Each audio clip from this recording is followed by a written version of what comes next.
Good morning students. आज अपन पढ़ेंगे कक्षा 10 का एसिड बेस और साल्ट टॉपिक। इसमें कुछ महत्वपूर्ण केमिकल्स हैं जो कि डेली लाइफ के अंदर यूज में आते हैं।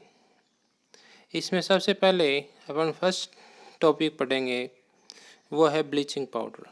ब्लीचिंग पाउडर के बारे में आप सब नॉन होंगे। ब्लीचिंग पाउडर क्या होता है? कपड़ों के अंदर डाले जाने वाला एक पाउडर होता है जिसको वाटर के साथ मिक्स करते हैं और कपड़ों के अंदर कड़क देने के लिए डालते हैं। तो ये इसका निर्माण कैसे होता है, ये इस फॉर्मूले में दिया गया है। कैल्शियम हाइड्रोक्साइड को जब क्लोरीन के साथ क्रिया करवाते हैं तो ब्लीचिंग पाउडर तथा जल का निर्माण होता है। ये जो ब्लीचिंग पाउडर का फार्मूला है, इसको परीक्षा की दृष्टि से महत्वपूर्ण है। आगे इसके यूज आ जाते हैं। इसके यूज, फर्स्ट यूज है in textile industry. Textile industries के अंदर क्या यूज है स्टूडेंट? टेक्सटाइल इंडस्ट्री के अंदर ये बेसिडिक इन नेचर होता है। कैसे नेचर होता है? एल्केलिक नेचर और बेसिडिक इन नेचर होता है। इसलिए इसको डालने से, कपड़ों के अंदर डालने से कपड़ों की क्या है, एजिंग होती है वो इंक्रीज हो जाती है। और दूसरा है ऑक्सीडाइजिंग एजेंट।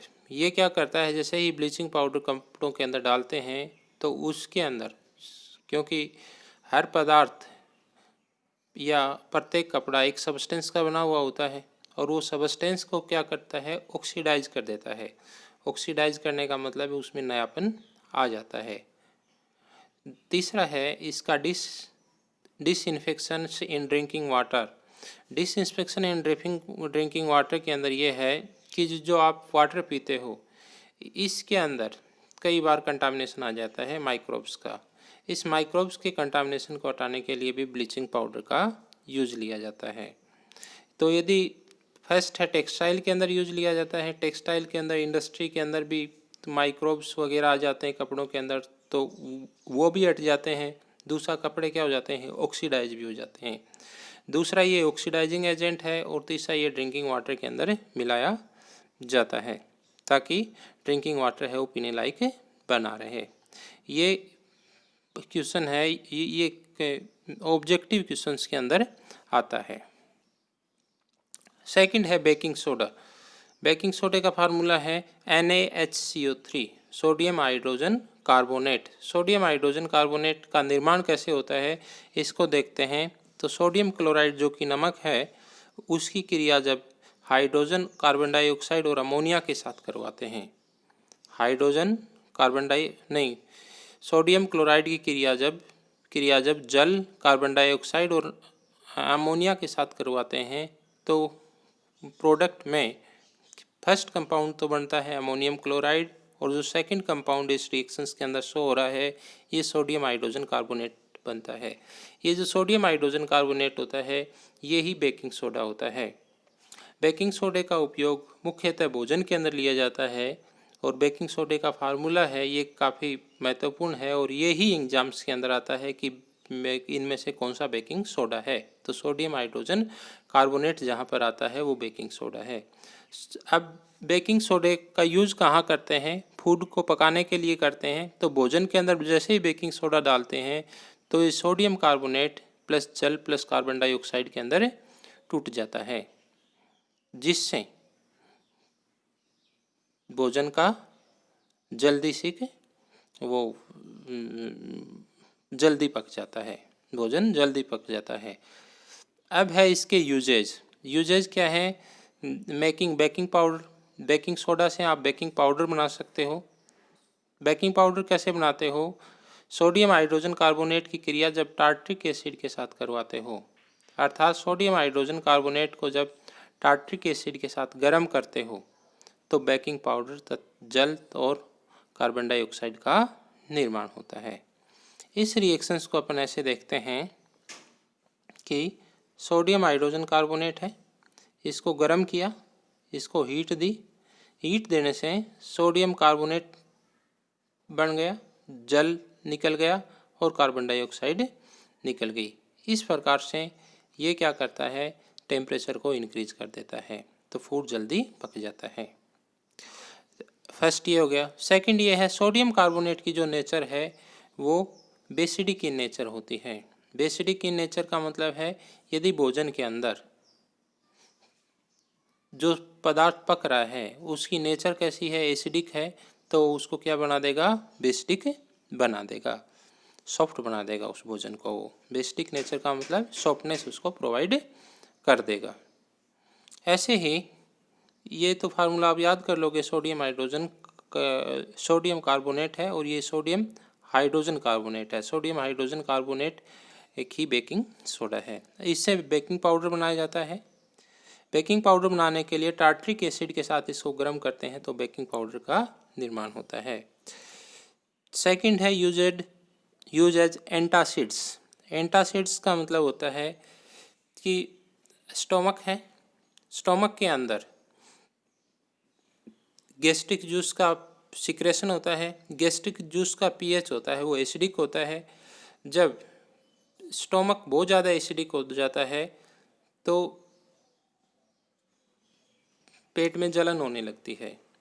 तब इस बेकिंग सोडे की जो ड्रिंक्स आती हैं उसको पीते हैं तो वो न्यूट्रलाइज हो जाता है, यानी कि एसिड का जो पीएच होता है उसको वो बढ़ा देता है, यानी एसिड की मात्रा को कम कर देता है। इस प्रकार से इसको एंटासिड्स भी यूज लिया जाता है। यूज एज सोडा एसिड, और जो सोडा एसिड पीते हैं अपन उसके अंदर भी इसका उपयोग लिया जाता है। तो ये हो गया बेकिंग सोडा। सबसे पहले अपन ने पढ़ा है वो है ब्लीचिंग पाउडर। ब्लीचिंग पाउडर क्या होता है और उसका फार्मूला क्या है। सेकंड नंबर ने पढ़ा है बेकिंग सोडा। बेकिंग सोडे का यहाँ पढ़ लिया, सोडियम हाइड्रोजन कार्बोनेट इसका फार्मूला होता है। अब नेक्स्ट अपन जो लेते हैं वो है washing soda. Washing soda sodium carbonate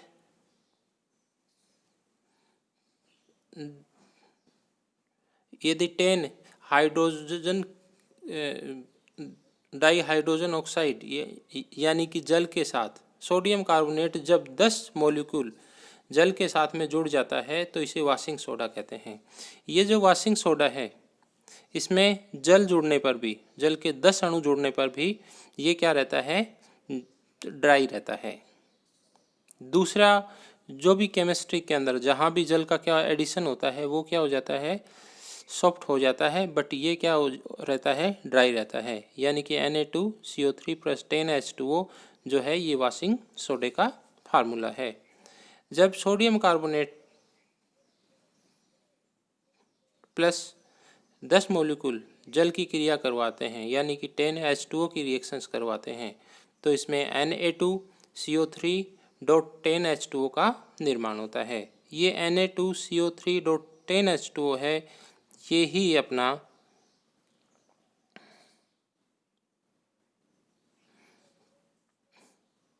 washing soda है। यानी कि वॉशिंग सोडे का यदि फार्मूला आए तो ये 4 ऑप्शन आएंगे। Na2CO3 आ जाएगा, एक Na2CO3 आ जाएगा, एक Na2CO3 इंटू 10H2 आ जाएगा, एक NaHCO3 आ जाएगा।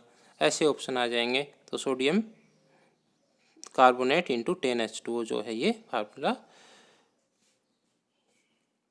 वॉशिंग सोडा का है। और वॉशिंग सोडा का यूज़ कहाँ लिया जाता है, भोजन नहीं, वॉशिंग सोडा का यूज़ कपड़ों को वॉश करने के लिए लिया जाता है। अब इसका यूज़ कहाँ कहाँ है, एक तो सोपिंग इंडस्ट्री के अंदर इसका यूज़ है। सोप पाउडर जो इंडस्ट्री बनाते हैं, डिटर्जेंट जो इंडस्ट्री बनाते हैं। अब ये मुख्य अंतर होता है, एक तो डिटर्जेंट और दूसरा वॉशिंग सोडा। डिटर्जेंट्स में क्या किया जाता है, क्लोरीन की क्रिया करवाई जाती है। जब वॉशिंग सोडे की क्रिया क्लोरीन से करवा करके एक नया प्रोडक्ट बनाया जाता है तो उसे डिटर्जेंट कहा जाता है। तो पहला यूज है सोप इंडस्ट्री के अंदर है। दूसरा रिमूविंग हार्डनेस ऑफ वाटर, यदि जल की कठोरता है तो उसको ये क्या करता है, दूर करता है। मैन्युफैक्चरिंग इन बोरेक्स, जो बोरेक्स केमिकल है उसका ये निर्माण भी वॉशिंग सोडा के द्वारा किया जाता है। तो एक बार फिर से देख लो, sodium hydrogen carbonate into 10H2O है तो ये वॉशिंग सोडा है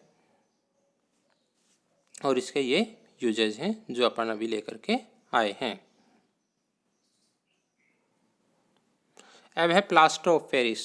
जिप्सम को जब 373 केल्विन के ऊपर गर्म करते हैं तो प्लास्टर ऑफ पेरिस का निर्माण होता है। प्लास्टर ऑफ पेरिस को कैल्शियम सल्फेट का प्रोडक्ट बोलते हैं, यानी कैल्शियम सल्फेट हेमीहाइड्रेट्स भी कहा जाता है। हेमीहाइड्रेट्स इसलिए कहा जाता है कि क्योंकि इसमें आधा मोलिक्यूल जल का होता है और कैल्शियम का जो ये प्रोडक्ट है, कैल्शियम सल्फेट का जो ये प्रोडक्ट है हेमीहाइड्रेट, इसकी क्रिया जब डेड मोलिक्यूल जल के साथ में करवाते हैं तो जिप्सम का निर्माण होता है, यानी कि आधा और 1.5 कितना हो गया भाई, ये आधा हो गया, ये 1.5 हो गया, तो ये कितने हो गए 2 मोलिक्यूल। तो ये 2 मोलिक्यूल यहाँ के आ गए हैं, वाटर के आ गए हैं। तो कैल्शियम, अब इसका ये फार्मूला आता है भाई, जिप्सम का फार्मूला है तो कैल्शियम सल्फेट डॉट 2H2 आ जाएगा और कैल्शियम सल्फेट डॉट आधा H2O आता है, हाफ H2O आता है, तो वो जिप्सम का फॉर्मूला हो जाएगा। तो आज इतना ही था और इसी के साथ ही एसिड, बेस और साल्ट का जो चैप्टर होता है वो कंप्लीट होता है। नेक्स्ट टॉपिक लेंगे, नेक्स्ट क्लास लेंगे और वो कर लेंगे। Thank you. तो सब्सक्राइब कीजिएगा ताकि आपके पास नोटिफिकेशन आता रहे और आप रेगुलर बेस पे वीडियो देखते रहें।